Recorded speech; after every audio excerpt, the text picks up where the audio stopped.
What if I told you that the very things you despise the most, your strongest dislikes, the people and ideas you criticize the hardest, might actually be a reflection of you? This idea is unsettling, almost offensive. After all, how could you, a rational, self-aware person, possibly embody the very things you loathe? And yet, psychology suggests a strange paradox. You are what you hate. Stay with me, because today we're diving deep into this idea, exploring the science, the philosophy, and the hidden truths behind this shocking revelation. To understand this, we first need to look at a concept in psychology called projection. Sigmund Freud, the father of psychoanalysis, first introduced this idea.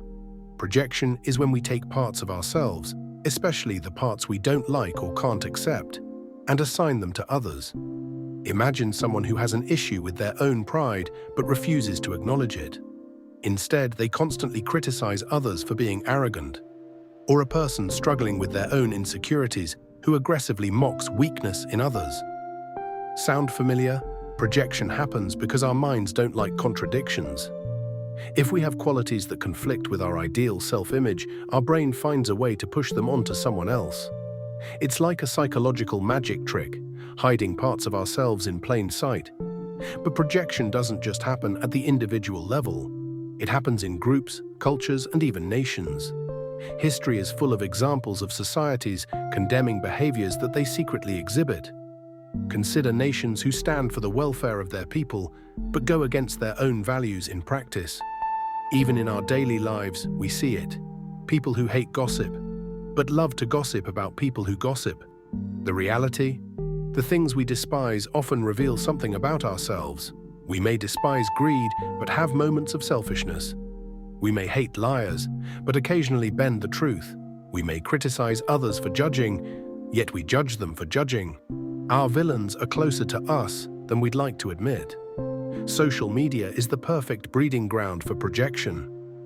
Ever notice how some of the loudest voices online, the ones constantly calling people out, are later exposed for doing the same things they condemned? Why? Because hate is addictive. It creates an illusion of moral superiority.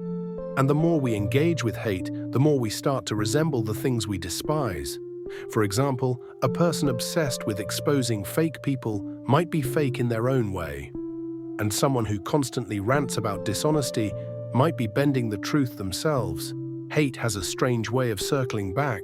These feelings of hate and judgment stop us from success and growth. They act as an invisible barrier, stopping us from making progress. Similarly, have you ever felt stuck in life?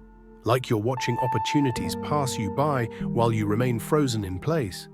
You become a silent observer of your life, unable to take control and make a difference. This feeling is often caused by two things: reservations and passivity. Reservations are the doubts that hold us back. Passivity is the inaction that keeps us trapped. Together, they create a cycle where we hesitate, avoid risk, and let life make decisions for us. And the worst part? The more we hesitate, the more we become the very thing we hate. Stagnant, indecisive, powerless. Remember how we talked about projection, the idea that we push our unacknowledged flaws onto others? Well, this applies to inaction too. Think about it. Have you ever been frustrated by someone who never takes action? Someone who talks about their dreams but never moves toward them? Maybe it's a friend, a family member, or someone you follow online. You criticize them, shake your head, and think, why don't they just do something? But here's the hard truth. If you're feeling stuck, that frustration might actually be directed at yourself. The things we judge in others are often reflections of our own hidden struggles. We know that passivity keeps us stuck. We know it stops us from reaching our potential. So why do we still let it control us? Why do we watch opportunities pass by? Why do we hesitate instead of act? Why do we let days, weeks, even years go by without real progress? It's not because we're lazy. It's not because we don't care. It's because passivity is easy and action is terrifying. Passivity isn't just a bad habit, it's a defense mechanism. When we avoid taking action, we protect ourselves from discomfort. If we never start, we never fail. If we never commit, we never risk regret. If we never speak up, we never face rejection. It's the illusion of safety. But here's the truth. The cost of doing nothing is far greater than the cost of trying and failing. Because when you do nothing, life decides for you. Fear is the root of passivity. Think about it. How many times have you wanted to start something, but your mind flooded with doubts? What if I'm not good enough? What if people judge me? What if I fail and regret even trying? These thoughts create paralysis. They make inaction feel like the better choice, but here's what most people don't realize. Failure isn't what holds us back. Fear of failure does. Another reason we stay passive. We tell ourselves we're waiting for the right time. I'll start my fitness journey when I feel more motivated. I'll launch my business when I have more experience. I'll pursue my dreams when things settle down. But here's the secret. The right time never comes. Life will always be busy. There will always be obstacles. The people who succeed aren't the ones who waited for perfect conditions. They're the ones who took action despite imperfect conditions. Another psychological trap is the belief that you cannot change. How often have you heard someone say, "This is just who I am. I've always been this way. I can't change." It sounds like self-acceptance, but in reality, it's often a trap. When people struggle with an identity crisis, they feel lost, unsure of who they really are or who they're supposed to be. And instead of exploring, instead of growing, they cling to a fixed version of themselves. An identity crisis happens when you start questioning who you are, your purpose, your values, your direction in life.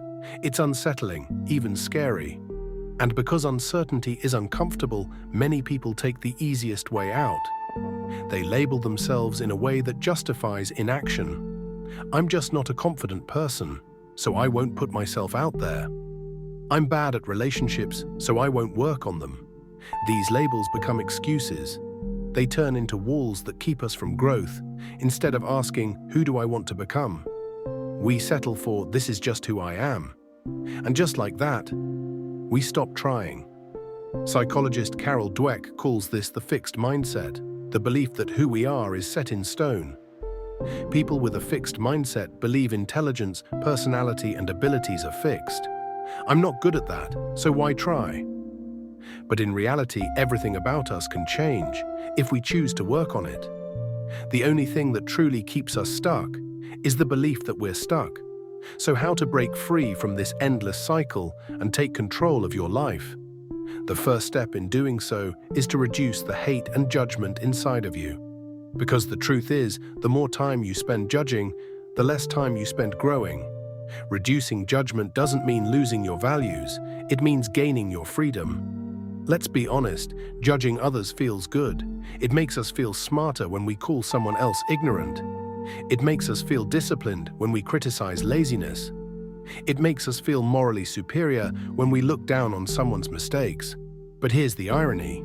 The more we focus on others, the less we focus on ourselves. Every moment spent hating is a moment not spent improving. Every time we point fingers, we avoid looking in the mirror. And just like that, we get stuck. So have a sense of what is morally right or wrong and have strong values. But be mindful to focus on your own life rather than pointing fingers at other people.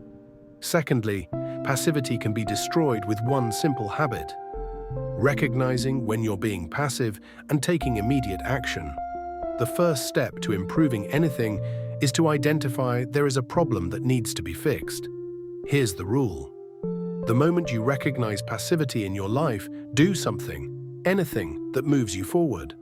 If you're stuck in a cycle of overthinking, make a decision. If you've been putting off a goal, start the first step right now. If you're waiting for motivation, act without it.